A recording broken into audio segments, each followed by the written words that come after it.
What are the three main most important tips you would like Olim job seekers to hear that from you now?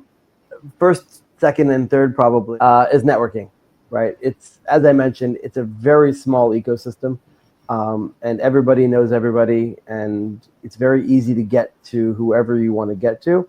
So it's important to build your network. And I'd say that's number one for Olim is even before you start, or before you move here, I should say. It's important to start building connections, just to start getting both your knowledge of people in Israel, but also get people to start knowing you.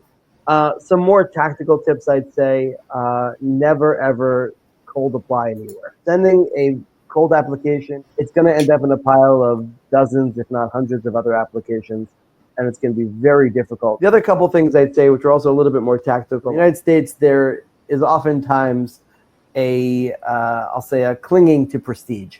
Like, oh, I went to a fancy school, I worked at a fancy company, and that is in and of itself valuable. That's not true in Israel. What Israelis are looking for, and it's both, I'd say, very practical, and not in a negative way, but they're very practical. What can you do for them tomorrow? They have some sort of problem they're looking to solve. That's why they're hiring someone. They're growing, they're replacing, they're changing. They have something that's drawing them to hire.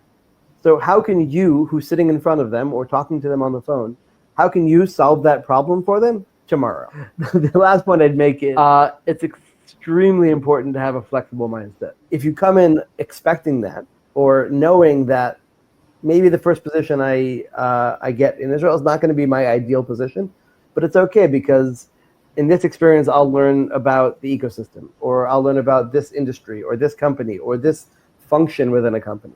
And then I'll use that knowledge and experience to then move on to something else. Unlike in the US, there isn't as much of a stigma here of moving around from job to job, but it's also understood that it's the startup world.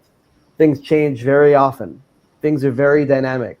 And maybe you joined a company that you were very excited about on day 12, but on day 112, well, they pivoted twice, and the leadership changed, and the market dried up. And so things change, and that's okay.